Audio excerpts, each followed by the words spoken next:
I read a book. It was called The Seven Spiritual Laws of Success. I forgot who the author is.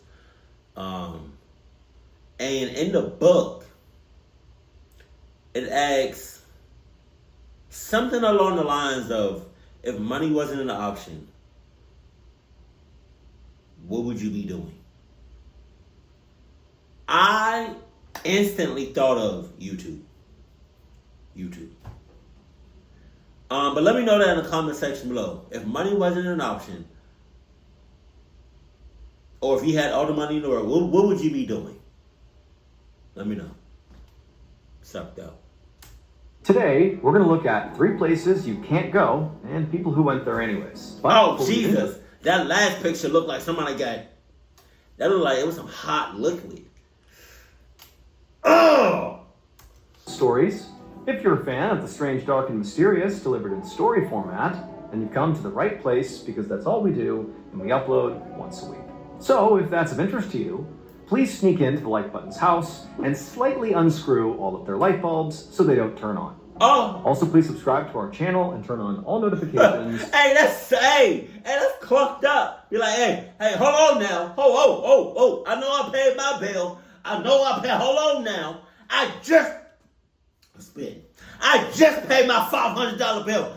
The light better be on. What the hell is going on? So you don't miss any of our weekly uploads. Okay, let's get into today's stories. Yo! Dice roll. Shit! Dice roll. I said, hold on. Okay. I thought that said new murder. At 10:30 a.m. on October 30th, 2005, Damn. We at a church in this one. I know Mr. Ballin did another one. I know he did I think it was a pastor in a motel. Man. These church ones be getting me, bro.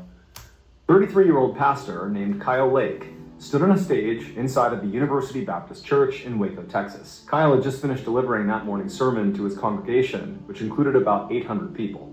And now he was about to welcome a new member, a young woman. So Kyle had been the pastor of this church for the last 7 years. And over that time, the church had really grown and evolved, really directly because of Kyle's leadership.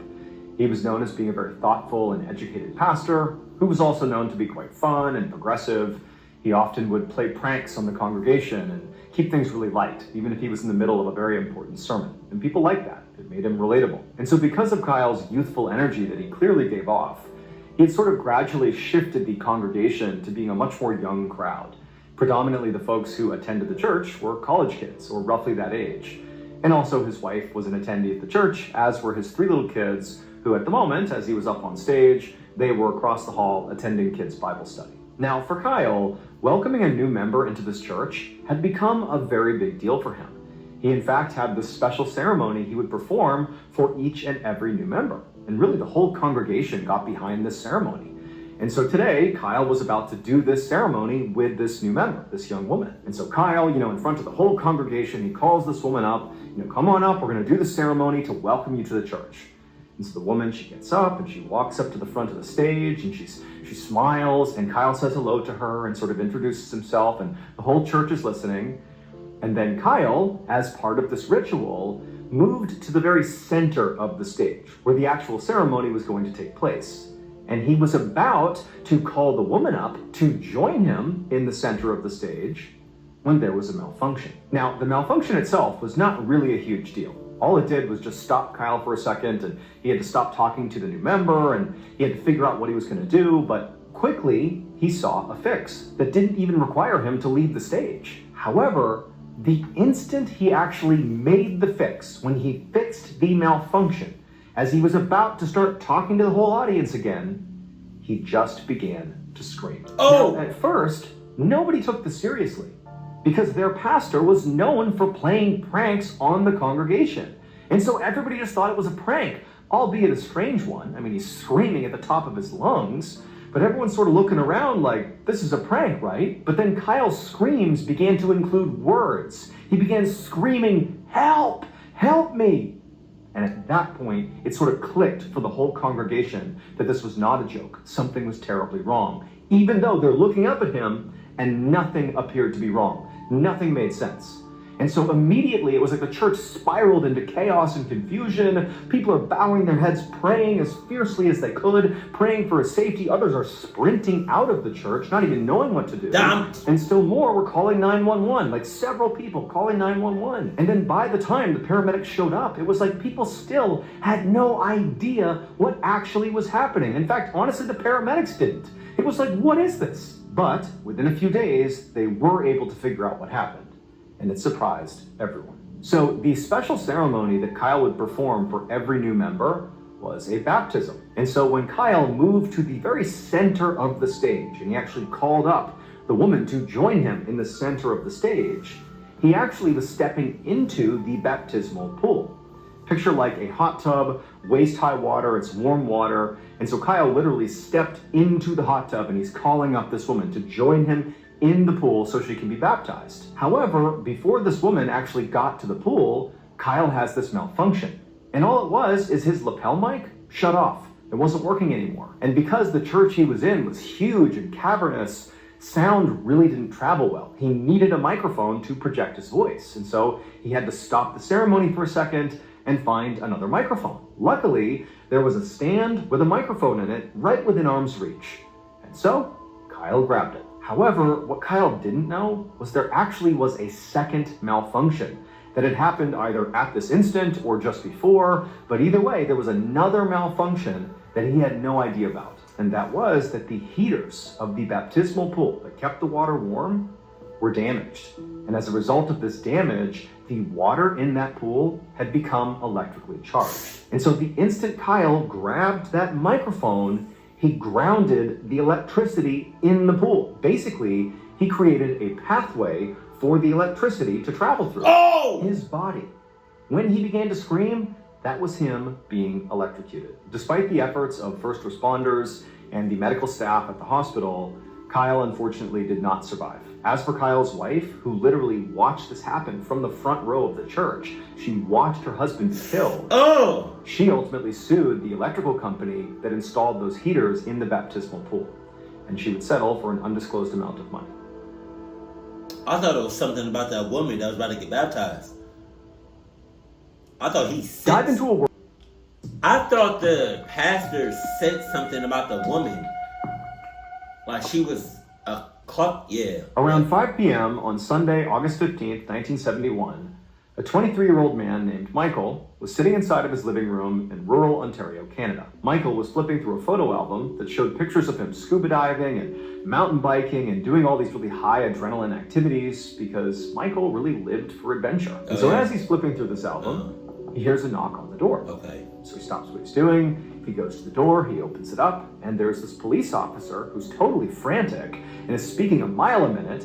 And he tells Michael, hey, so we had this guy who was swimming in a lake nearby and he went missing. He's been gone for over an hour now. We don't know where he is. And we were asking around, does anybody have any scuba diving equipment or experience? Because we need to get in there and look for this guy in the lake. And everybody said, you're the guy. You have scuba equipment and maybe you might be able to lend it to us so that, the police could go in there and look for this guy. Now, Michael was kind of caught off guard by all this. I mean, this was not a typical occurrence to have police show up and have this type of request, but Michael immediately felt this sense of responsibility. He did know that he was sort of the top dog in scuba diving. And because of that, I'm going to need at least a good 10,000 at minimum. I'm going to need that first and foremost. You go ahead and sell it to me, or if you have it in cash, you know what I mean? Or wire transfer. I just need to see it and have it in my account before I give you this equipment. Appreciate you. Ontario, Canada, and he's hearing this police officer say what he's saying, but he's thinking, even if I give you my equipment, you can't just put the stuff on and safely conduct dives. You need the training as much as you need the equipment. And so Michael just kind of instinctively said, hey, look, I'm not just going to give you the equipment because I feel like I'm setting you up for failure here. What if I come with you, I'll put the equipment on, and I'll go look for this guy. I know what I'm doing. I know how to use the equipment. It'll be way safer and more efficient. And the cop said, thank you so much. That would be great. Let's go. And so Kyle, he went and got his scuba equipment, and before long, he had thrown it in the police cruiser, and the two of them were flying towards the lake. About 30 minutes later, Michael and the police officer pull into this parking lot, this wooded lot with trees everywhere, and straight ahead of them, through the trees, they can see down below is this big lake. And then to the left of the lake is a big dam, and then beyond that, over to the left side of that, is a river. And so where the swimmer had gone missing was in the lake portion. And so Michael quickly hopped out of the car, he grabbed his scuba gear, and then he and the officer took off running through the trees down to the lake. And when they got down there, Michael scanned the area, and he saw there were all these police officers and park employees. There were other people who clearly had just come to the lake that day, like tourists, and everybody's kind of scanning the lake. No one's really in the water, but everyone's sort of walking around the perimeters, like hoping they can just see this missing swimmer somewhere. And also Michael noticed clearly the family of this missing man was, off to the side, and many of them were crying. But it definitely seemed like no serious search effort had really happened yet. It's like everybody was just kind of waiting for something to happen. And so when Michael shows up with all his scuba gear, it was like everybody looked at him as like, oh my goodness, thank you. Like, get in there, find him. Like, I bet he's okay. Like, get out there. And Michael, he's thinking to himself that he hadn't done a search like this before, but the fact somebody was missing for that long already did not bode well. But he thought, you know what? I'm going to go in there, I'm going to give it my best shot, and I hope we find this guy still alive. And so Michael put on all his equipment right on the shore side, and everyone's waiting, kind of watching, anxious about what's going to happen next. And once he had donned his equipment, Michael stood up and just began scanning the lake, looking for, any sign of where to begin the search, because it's just one man in this huge body of water. It needs sort of a starting point. And so it's quiet, everyone's just kind of watching Michael as Michael's looking around the lake. And then at some point, he looked out and he saw there was this little ripple, sort of right in the middle of the lake. Now, the surface of the lake had basically been glass-like because nobody was really in the water, save for like the very perimeter of the lake. And so the water was very calm, but he sees there's this little ripple sort of right in the middle. And so Michael points out the ripple to the other officer he was with and sort of anybody who could listen. And he said, okay, I'm gonna go in there and start searching right there. So Michael goes into the water, kind of wades in till about his waist, and then he kind of looked around one more time, put on his mask, and went under the water. About 15 minutes later, the police officer who had originally gone and gotten Michael and driven with him to the lake, he was still just standing on the lake shore, along with the missing swimmer's family and other searchers, and pretty much everybody was just kind of waiting for Michael to give some sort of report about how the search was going. Now, Michael easily had enough air in his tanks to be out there for quite some time to do a pretty thorough search, and they're only 15 minutes in, so they don't really know if this is too early to expect feedback from Michael, but it's just tense. Everybody's just waiting, waiting to see what's going to happen. But at some point, as this officer is just standing there, one of the volunteer searchers comes bombing along the shore from up near the dam. They ran right down to this officer and said, hey, you got to come with me. We found something over there in the river. And so, at this point, the police officer is thinking, I bet they found the missing swimmer. They're probably not in this lake. Maybe they found them over in the river. And he's thinking the worst, right? So he runs with the searcher, he goes to the dam, he goes to the riverside on the other side of the dam, and there's this crowd of searchers and police that are all along the shore of the river. And so this police officer pushes through the crowd, expecting, frankly, at this point, to see a dead body, to see the missing swimmer. But when he parts the crowd and sees what they're all looking at, he realizes there has been a terrible mistake. So 2 hours earlier, when this missing swimmer first went missing, this is like before Michael was ever contacted, before he was out there searching for him. This is like the initial wave of panic that we have a person who is missing somewhere in this water. Well, a park employee had been really motivated to try to help with this search. And so without really telling anybody, they ran into the control room of the dam, and in there, they turned a valve. And this particular valve opened up a pipe that spanned from the lake back through to the river. And when this valve was turned and the pipe was opened up, water from the lake would go back into the river, basically draining the lake. This employee was thinking, if I drain the lake, it'll make it easier to search the lake where we believe this man has gone missing. Like, this will make it easier to search the lake. Oh, God! Now I'm thinking about, what if that person that's missing gets sucked up with the water in the pot?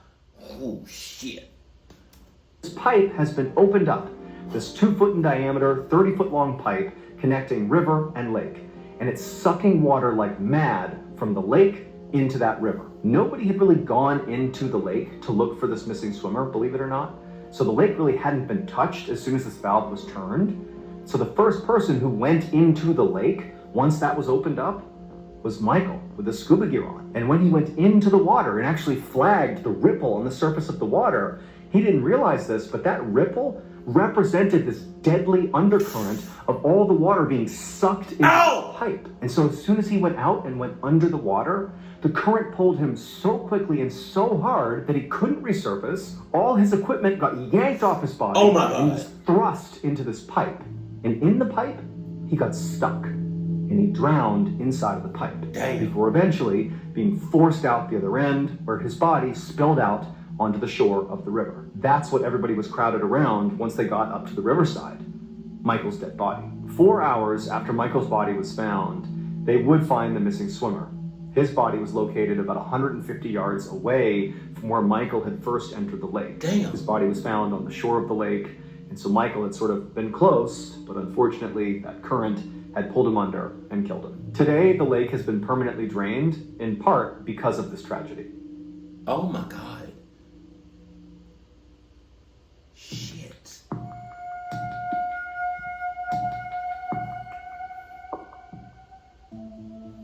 At 5 a.m. on June 28, 1988, a 25-year-old man named Jeffrey Link stood in the supply room of a small factory in Auburn, Indiana. He reached up and he grabbed a container on the shelf, and then with it in hand, he turned, left the supply room, and walked out into the main factory area. So the factory where Jeffrey worked was called Bastion Plating Company, and what they did is they made chrome-plated parts for cars. And Jeffrey's specific job was being a machine operator, which meant he basically kept a bunch of these machines running and periodically had to do maintenance on them. And in fact, today, he was doing that. He was doing maintenance. Now, in general, this job that Jeffrey did was actually pretty dangerous.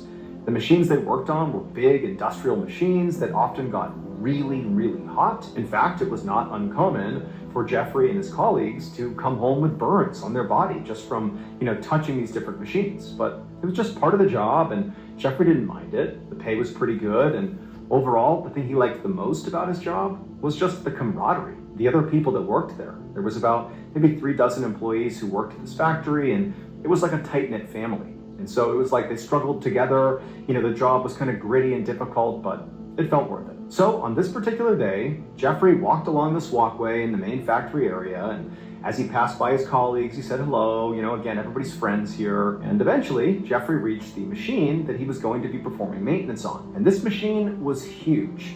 And the only way for him to actually perform maintenance was to get inside of the machine. But, to Jeffrey and to his colleagues, this type of thing was completely routine. This is not a big deal. So, as soon as he got to the machine, Jeffrey... Just because it's routine don't mean nothing. Shit happens. This container he had gotten from the supply room stepped inside. A few seconds later, one of Jeffrey's colleagues, who was standing on that same walkway Jeffrey had walked across to get to the machine he was working on, this guy hears a loud thud sound coming from over here, over where Jeffrey is. And he turns and he looks into the opening of this machine where Jeffrey had gone, and he sees what appears to be Jeffrey just lying on the ground inside of this machine. And his coworker is just not really understanding what he's seeing. He knows he just heard a thud sound and he's sort of putting it together. And as he's watching, another coworker runs into the machine where Jeffrey is. Clearly they've seen, Jeffrey fall, and so they go in to try to help him. And the guy on the walkway is watching, and this second coworker who rushes into the machine with Jeffrey just suddenly collapses as well, right next to Jeffrey. And then two more colleagues come running over. They go into the machine, and they too collapse. All four people are just down inside of this machine. And so the coworker who's out on this walkway can tell clearly there's something bad over there. I don't know what's going on. And so they turn, they run out of the factory, and they call 911. When they come back inside to see what's happening in here before first responders have arrived here, this is just seconds later, this coworker comes back to that walkway, and he sees now there's 20 other of his coworkers that have sort of begun congregating in this area near this machine, and they're all stumbling around, they're all disoriented, people are vomiting. It's like all hell had broken loose inside of this factory, and nobody knew why. And then the first responders become nauseated and disoriented, and they're completely down for the count. It's like nobody could be in this factory without losing their senses and collapsing. It would not be until later, when authorities employees were able to go into this factory with proper protective equipment on, that they could actually examine this machine that Jeffrey had been trying to do maintenance on, and also they examined the container that Jeffrey had brought with him into that machine. When they examined those two things, they figured out what happened. So the machine that Jeffrey was performing maintenance on, this big machine, was a huge metal tank that had recently been used to store a chemical called zinc cyanide. And so it was going to be Jeffrey's job to go inside of this tank, literally, and clean the inside of it. And so that container he brought with him from the supply room was a chemical cleaning solution. However, the factory had two distinct types of chemical cleaning solutions, and it was very important which one you used depending on what you were cleaning. Jeffrey knew that. He just accidentally grabbed the wrong one. And when this wrong chemical cleaning solution interacted with the residue of the zinc cyanide inside of that tank, it pretty much immediately created a cloud of poisonous hydrogen cyanide gas. This gas immediately caused Jeffrey to pass out, and then each of the subsequent coworkers who rushed into that enclosed space were hit with this gas as well. They too passed out.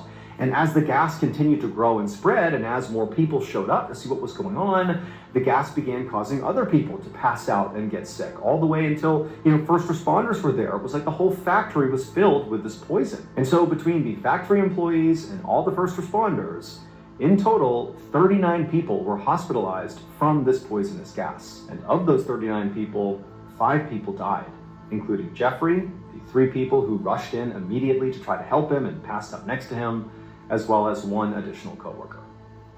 Damn, Jesus.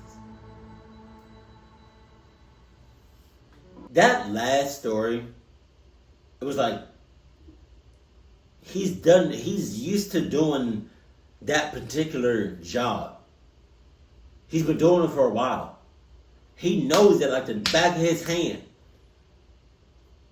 But for you to accidentally grab the wrong chemical, that's equivalent to like me working at Chipotle for like 5 years. And I'm a cook. And the cooks, they chop up the chicken, they chop up the meat. But every time you chop the meat up with a sharp knife, you always wear a cut glove. Always. I don't care how busy it is. I don't care what's going on. I don't care how fast you gotta chop it. Make sure you got a cut glove on, because shit happens. Especially if you're a fast chopper,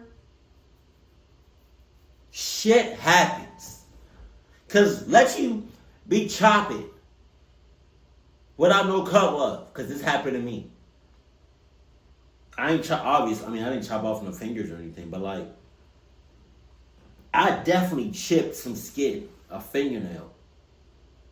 But let you be chopping away and you get distracted, or you look up or you look away and you not paying attention. You look away for like a second. That's your finger, bro. And you can't even sue Chipotle. Because it was your decision not to wear a cut glove. Or maybe you wasn't. But like, I don't know. It's like,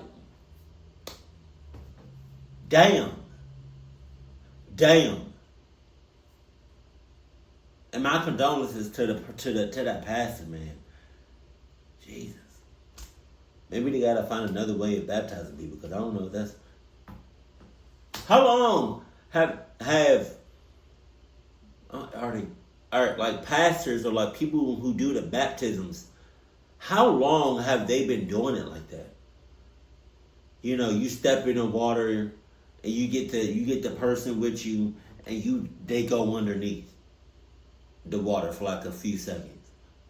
How long have they been doing it like that? For like forever? Like since the start of being baptized? Like I don't know. But keep it cool, keep it classy, and I love you. Stay happy, my family.